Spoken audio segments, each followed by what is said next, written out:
Hi guys, here is the review of Srikakulam Sherlock Holmes Telugu movie. ఇదొక investigation thriller movie directed by writer Mohan, Vennela Kishore, Ananya Nagalla, Raviteja, Siya Gautam, Muralidhar Goud main role లో నటించిన ఈ movie 25th అంటే ఈ రోజు ప్రేక్షకుల ముందుకు వచ్చింది. ఇదొక ఇన్వెస్టిగేషన్ థ్రిల్లర్ మూవీ. నిజంగానే ఈ మూవీ ప్రతి ఒక్కరిని మెప్పించిందా లేదా అనేది ఈ వీడియోలో తెలుసుకుందాం. వీడియో చాలా ఇంట్రెస్టింగ్ గా ఉండబోతుంది. స్కిప్ చేయకుండా లాస్ట్ వరకు చూసే ప్రయత్నం చేయండి. వీడియోలోకి వెళ్లే ముందు మన సినిమా ఛానల్ సబ్స్క్రైబ్ చేయండి.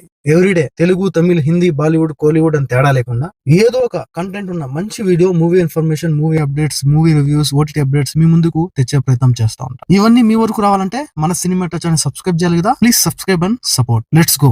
ఇక ఈ శ్రీకాకుళం షెర్లాక్ హోమ్స్ మూవీ ఎలా ఉంది అనే విషయానికి వస్తే నచ్చలేదు. పుష్ప 2 మూవీ తర్వాత హైయెస్ట్ గ్రాసర్ మూవీ ఈ శ్రీకాకుళం షెర్లాక్ హోమ్స్ మూవీ అవుతుందని చెప్పి డిస్ట్రిబ్యూటర్ వంశీ అన్నప్పుడు ఏదో అనుకున్నా, కానీ అవి మాటల వరకే పరిమితం అయ్యాయి. అక్కడక్కడ న్యూ పాయింట్స్ ఉన్నా కూడా ఎక్కడో చూసి వాడి పడేసిన స్టోరీలా అనిపిస్తుంది. ఒక థ్రిల్లర్ మూవీ అంటే థ్రిల్ కు గురి చేసే అంశాలు సీన్ లో ఉండాలి. అవి లేనప్పుడు అది థ్రిల్లర్ మూవీ ఎలా అవుతుంది? ఇక ఈ మూవీ స్టోరీ చూసుకుంటే గనుక బీచ్ లో శవంగా దొరికిన మేరీ అనే ఒక అమ్మాయి మృతదేహంతో శవంతో సినిమా స్టార్ట్ అవుతుంది. ఆవిడను ఎవరు హత్య చేశారు అని తెలుసుకోవడానికి టైం లేక పోలీసులు శ్రీకాకుళం షెర్లాక్ హోమ్స్ అనబడే ఓం ప్రకాష్, వెన్నెల కిషోర్ ని సహాయపడమని కోరతారు. ఇన్వెస్టిగేషన్ ని స్టార్ట్ చేసిన హీరోకి 7 మీద అనుమానం ఏర్పడుతుంది. వాళ్ళని ఇన్వెస్టిగేషన్ చేస్తుండగా ఆ మర్డర్ వెనకాల కొన్ని ఊహించని అన్ఎక్స్పెక్టెడ్ థింగ్స్, అదే విధంగా కొన్ని సందేహాలు తెలుస్తూ ఉంటాయి. అసలు ఈ 7లో మేరీ అనే అమ్మాయిని హత్య చేసింది ఎవరు? అందుకు కారణం ఏంటి? ఈ కేసుని హీరో ఏ విధంగా సాల్వ్ చేశాడు అనేది ఈ Srikakulam Sherlock homes movie story. Actual గా ఈ మూవీ డైరెక్టర్ అయినటువంటి రైటర్ మోహన్ ఒక రచయిత.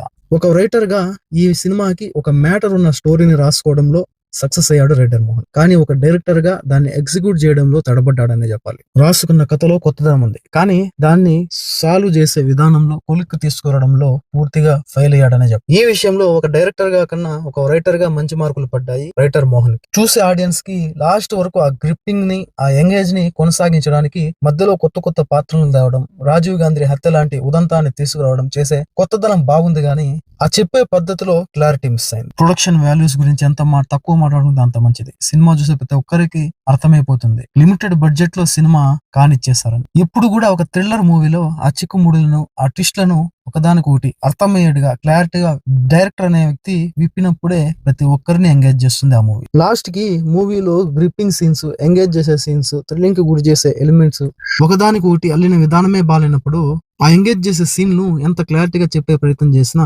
ప్రజలకు నెత్తికెక్కదు. ఈ మూవీలో చూసే ప్రతి ఆడియన్స్ ని ఇంప్రెస్ చేసేది ఏదైనా ఉందంటే అది క్లైమాక్స్ మాత్రమే. ఆ క్లైమాక్స్ మీద పెట్టిన శ్రద్ధ ఓవరాల్ సినిమా మీద పెట్టుంటే సినిమా వేరే లెవెల్లో ఉండేది. వెన్నెల కిషోర్ లుక్ బాగుంది, క్యారెక్టరైజేషన్ బాగుంది, కానీ ఆ స్లాంగ్ మాత్రం సెట్ అవ్వలేదు అనిపిస్తుంది. అనన్య నాగల్లా ఉన్నంత వరకు ప్రతి ఒక్కరిని ఇంప్రెస్ చేయడానికి చాలా బాగా కష్టపడింది. ఇక మిగిలిన మెయిన్ రోల్ యాక్ట్ చేసిన క్యారెక్టర్స్ వారి పరిధి మేరకు ఆకట్టుకునే ప్రయత్నం చేశారు. సునీల్ కశ్యప్ మ్యూజిక్ సోసోగా ఉంది. సాంగ్స్ అయితే అంత పెద్దగా అలరించే విధంగా లేవు. ఓపెనింగే రాజీవ్ గాంధీ హత్య కేసు. అదే రోజు రాత్రి ఒక బీచ్ లో మేరీ అని ఒక అమ్మాయి హత్య కాబడడం, ఒక విలేకరి ఒత్తిడి వల్ల టైం లేక సిఐ భాస్కర్ షెర్లాక్ హోమ్స్ అని పిలువబడే హీరోకి ఆ కేసును అప్పగించడం చకచకా జరిగిపోయి కథలోకి చాలా ఫాస్ట్ గా ప్రతి ఆడియన్స్ ని తీసుకెళ్తున్నాడు అనే ఫీలింగ్ కలుగుతుంది. కానీ ఆ తర్వాత అసలు కథ ఎటుపోతుందో, ఎందుకు వస్తుందో అర్థం కాని పరిస్థితి. సిఐ భాస్కర్ ఈ మర్డర్ కేసును ప్రైవేట్ డిటెక్టివ్ అయినటువంటి హీరోకి ఈ కేసును ఎందుకు అప్పగించాడనే పాయింట్ ని కన్విన్సింగ్ గానే చూపించారు. కానీ ఒక విలేకరి ఒత్తిడి వలన ఆ కేసుని వారంలో ఛేదిస్తానని చెప్పిందే